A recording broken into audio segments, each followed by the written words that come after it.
नमस्कार. महाराष्ट्र टाइम्समध्ये आपल्या सर्वांचं स्वागत आहे. मराठा आंदोलक मनोज जरांगे पाटील यांनी परत एकदा उपोषणाचा इशारा दिला आहे. मराठा रिझर्वेशन संदर्भात मागण्या मान्य करण्याकरिता सरकारला त्यांनी 28 ऑगस्टपर्यंतचा अल्टिमेटम दिला आहे. या सर्वांच्याच अनुषंगानं माझ्यासोबत बोलण्यासाठी लक्ष्मण हाके सर आहेत. हाके सर, महाराष्ट्र टाइम्समध्ये तुमचं स्वागत आहे. सर, मनोज जरांगे पाटील परत एकदा ॲक्टिव्ह मोडवर आलेले. 28 तारखेपर्यंतचा अल्टिमेटम दिला आहे सरकारला. हे बघा, मनोज जरांगेच्या ह्या मागण्या कधीही संपणार नाही आहेत. मुळात सरकारनं एकदा मनोज जरांगेला वास्तव समजावून सांगावं आणि मनोज जरांगे जर ऐकत नसेल तर सरळ मनोज जरांगेला उचलावं. कायदा हातात घेत असेल आणि वारंवार जर मानगुटीवर बसत असेल, बेकायदा मागण्या करत असेल तर मनोज जरांगे काही सरकारचा जावई लागून गेला की काय? बूट सूट त्यानं आंदोलन पुकारायचं आणि सरकारनं जाऊन त्याला एंटरटेन करायचं. अरे, या महाराष्ट्रामध्ये दुसरे कोण राहतात की नाही? महाराष्ट्रामध्ये ओबीसी क्लास राहतो की नाही? महाराष्ट्रामध्ये SC ST क्लास राहतो की नाही? त्यांचे काही प्रश्न आहेत की नाही? परत ओव्हरऑल कामगारांचे प्रश्न आहेत, शेतकऱ्यांचे प्रश्न आहेत. सरकारनं सरकारचं काम करावं. अशा बेकायदा मागणी करणाऱ्या जरांगेला जरा समजावून सांगावं. नाहीतर हे जरांगेला काही टोटल आरक्षण जरी देऊन टाकलं तरी जरांगे थांबणार नाही. मुळात जरांगेचं सरकारनं खूप लाड केलं. बाकी सर, दुसरा मुद्दा असा आहे, जरांगे म्हणतायत की सरकार मराठा समाजाकडे दुर्लक्ष करत आहे. 3 वेळा मुंबईत आले, आझाद मैदानावरती आंदोलनाला बसले, गुलाल उधळला, तरी पण सरकार दुर्लक्ष करत आहे असं त्यांचं म्हणणं आहे. मग सरकार लक्ष कोणाकडे देतं हे जरांगेला विचारलं पाहिजे. मराठा समाजाकडे दुर्लक्ष करायचा विषय येतो कुठं? महाराष्ट्रातल्या 13-14 करोड जनतेसाठी महाराष्ट्र सरकार काम करतंय ना. उरला प्रश्न आरक्षणाचा मराठा समाजाच्या. ज्याच्या बाबतीत सामाजिक दुजाभाव झाला आहे, ज्याच्या बाबतीमध्ये डिस्क्रिमिनेशन झालं आहे, त्याच्या प्रतिनिधित्वासाठी आरक्षण पॉलिसी आहे, धोरण आहे. त्यामुळं OBC-मधून आम्हाला आरक्षण पाहिजे हे म्हणणं म्हणजे स्वतःवरून स्वर्ग गाठणं आहे जरांगेंचं. त्यामुळं त्यांची मागणी बेकायदा आहे. शासनाला ह्याच्यावर कधीही तोडगा काढता येणार नाही. पण शासनही खोटं बोलतंय जरांगेला आणि जरांगेही बेकायदा मागणी करतोय शासनाला. जोपर्यंत वास्तव परिस्थिती जरांगेला समजावून सांगितली जाणार नाही तोपर्यंत जरांगेचं आंदोलन थांबणार नाही. मुळात जरांगेचं आंदोलन काय हेतूनं प्रेरित आहे, काय हेतू आहे त्या आंदोलनाचा, याचा विचार सरकारनं करायला पाहिजे. कोण चालवतोय जरांगेचं आंदोलन, कोण चालवतोय? त्याचबरोबर जरांगेच्या आंदोलनाच्या माध्यमातून कुणाला पॉलिटिकल स्कोअर सेट करायचा आहे का? कुणाला पदं मिळवायची आहेत का? कुणाला मुख्यमंत्री पदावर जायचं आहे का? कुणाला पक्ष स्थापन करायचं आहे का? पक्ष वाढ करायची आहे का? पक्ष स्थापन करायला, पदावर जायला लोकशाहीनं तुम्हाला अधिकार दिलाय ना.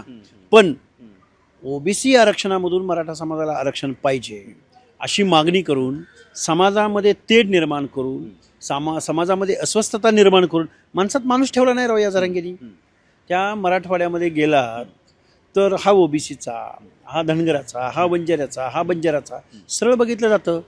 त्यामुळं मनोज जरांगेंचं आंदोलन आत्ता त्यातल्या आमदार खासदारांना गोड वाटतंय.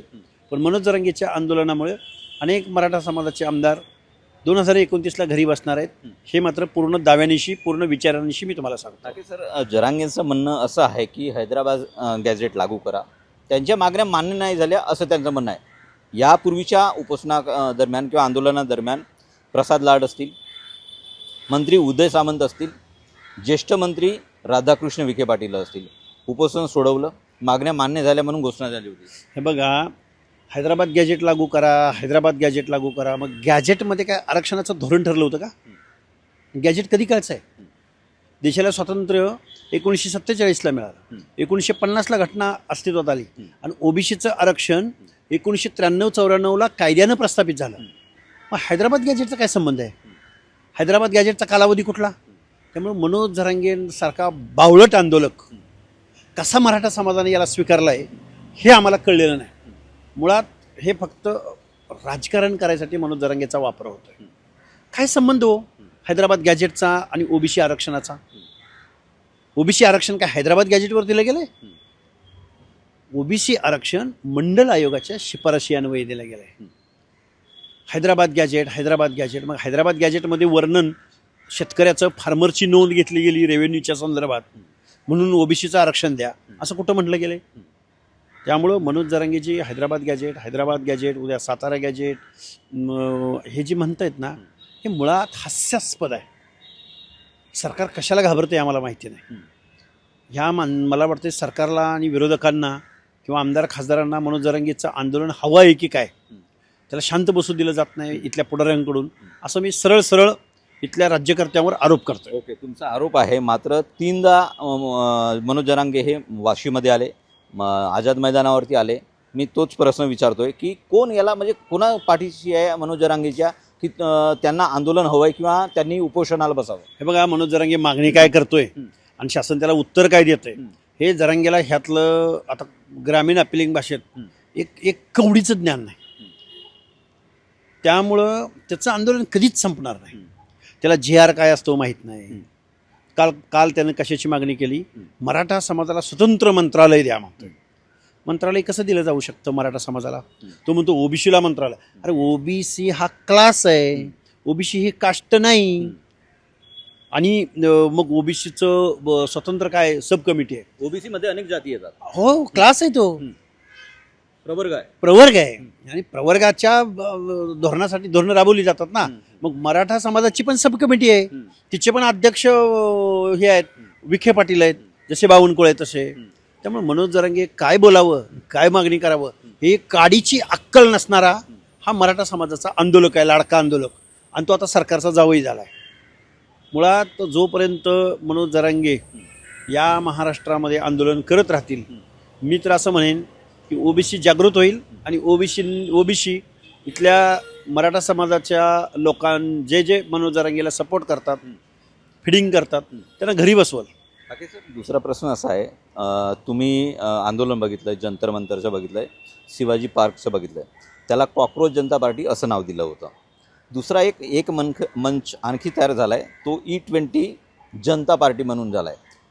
तिसरा मंच तयार होतोय, तो रिझर्वेशनसाठी तयार होतोय. असं एकंदरीत दिसतंय की देशभरामध्ये रिझर्वेशनसाठी एक वेगळा मंच तयार होतोय, त्याप्रमाणे तयारी सुरू आहे.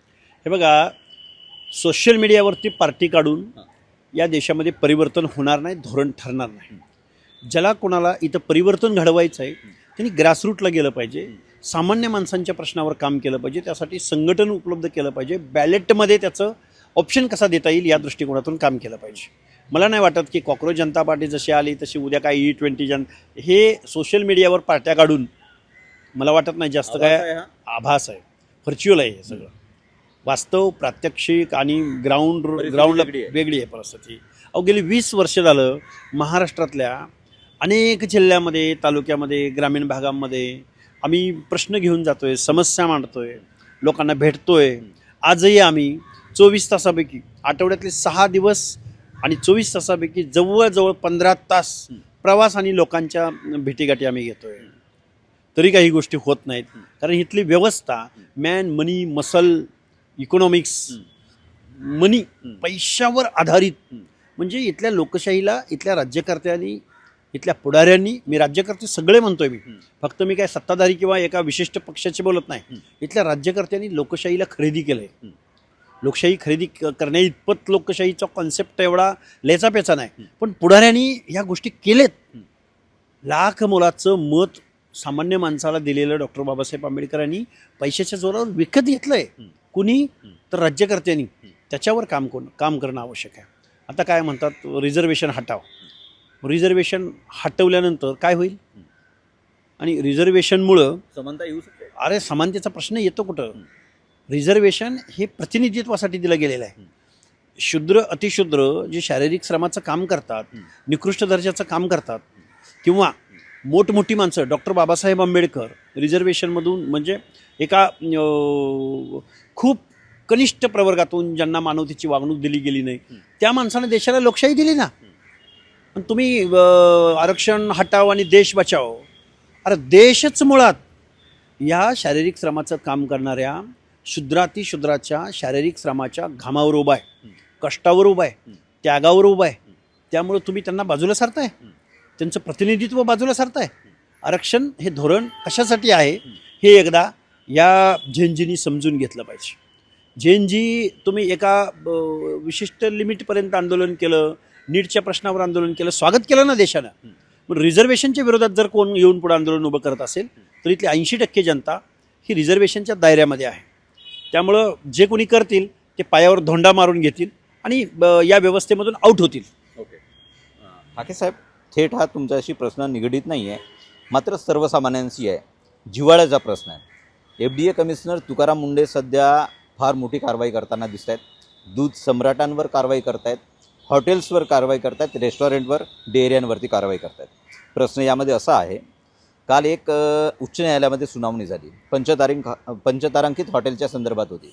पंचतारांकित हॉटेलच्या संदर्भातल्या सुनावणी दरम्यान न्यायाधीश म्हणतात, जी एकंदरीत कारवाई होते आहे ती माणुसकीला धरून नाही आहे, काही निवडक तत्त्व गृहीत धरून कारवाई करतायत असं म्हणणं आहे.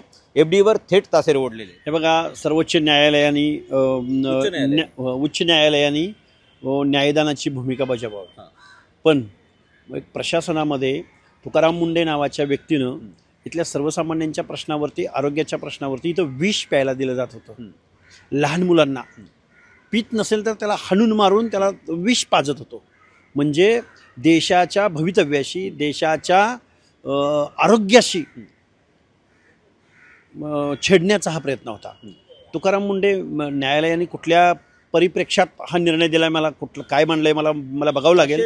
ताशेरे ओढलेत, पण असं नाही आहे. ते तुकाराम मुंडेंसारखे भान ठेवा असं म्हणतात. सामाजिक भानापेक्षा या महाराष्ट्रामध्ये 100 तुकाराम मुंडे वेगवेगळ्या क्षेत्रामध्ये निर्माण व्हायला हवेत असं मानणारा मी कार्यकर्ता आहे.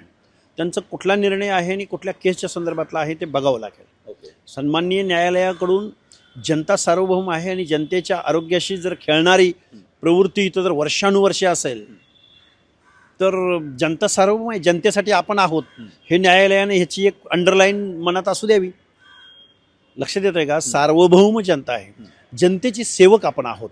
जरी न्यायमूर्ती असले तरी, जरी प्रशासनामधले प्रमुख असले तरी, जरी राज्यकर्त्यामधले डिसिजन मेकिंगमधले लोक असले तरी जनता सार्वभौम आहे, जनतेसाठी आपण आहोत. शेवटचा प्रश्न आहे. मनोज जरांगेंनी आता घोषणा केली आहे, 28 तारखेचा अल्टिमेटम दिला आहे. तुम्हाला काय वाटतं, हा सरकारला वेठीस धरण्याचा प्रयत्न आहे का? असं काय होतंय की मनोज जरांगेंना वारंवार उपोषणाची धमकी द्यावी लागते? मनोज जरांगेला मुळात आरक्षण हा नावाचा प्रकारच कळला नाही. आपण काय मागण्या करतोय हे ना शासनाला कळलंय ना मनोज जरांगेला कळलंय. त्यामुळे किती वेळा गुलाल उधळायचा, किती वेळा सेलिब्रेशन करायचं आणि किती वेळा, हे बघा, हजारो कोटीची कामं या मनोज जरांगेंनी आंदोलन डिक्लेअर करून घेतलेली. थेट आरोप आहे सगळं. हो, थेट आरोप आहे. महाराष्ट्रामधल्या अनेक मंत्र्यांनी, अनेक आमदारांची कुजबुज आहे. मनोज जरांगे एक आंदोलन जाहीर करतो आणि आपल्या सहकाऱ्यांची कामं करून घेतो. आत्ता तर आम्हाला असं कळतंय की मनोज जरांगेच्या काही सहकाऱ्यांना हजारो कोटीची कामं शासनानं अलॉट केलेत. प्रसाद लाडांनी मनोज जरांगेला डाव्या खिशात कसा घातला आणि प्रसाद लाडांवरती मनोज जरांगेला मॅनेज करायची जबाबदारी कुणी कशी सोपवली, ही चर्चा आहे. थोडं सविस्तर सांगा. सविस्तर कधी सांगेन मी. मनोज जरांगे हा कोणाच्या तरी अजेंड्यावर काम करतोय. मनोज जरांगेला आरक्षणातलं शून्य ज्ञान आहे, शून्य. इथल्या शासन प्रशासन काय काम करतं, कसं काम करतं, कोणासाठी काम करतं, शून्य ज्ञान असलेला माणूस. 28 तारखेपासून जर ते उपोषण करतायत किंवा आंदोलन करतायत, तुमची भूमिका काय असेल? ओबीसीच्या हक्काने अधिकाराच्या संरक्षणासाठी आम्हाला बोलावं लागेल. लोकशाहीच्या मार्गानं, सनदशीर मार्गानं आम्ही त्याचा प्रतिकार करू.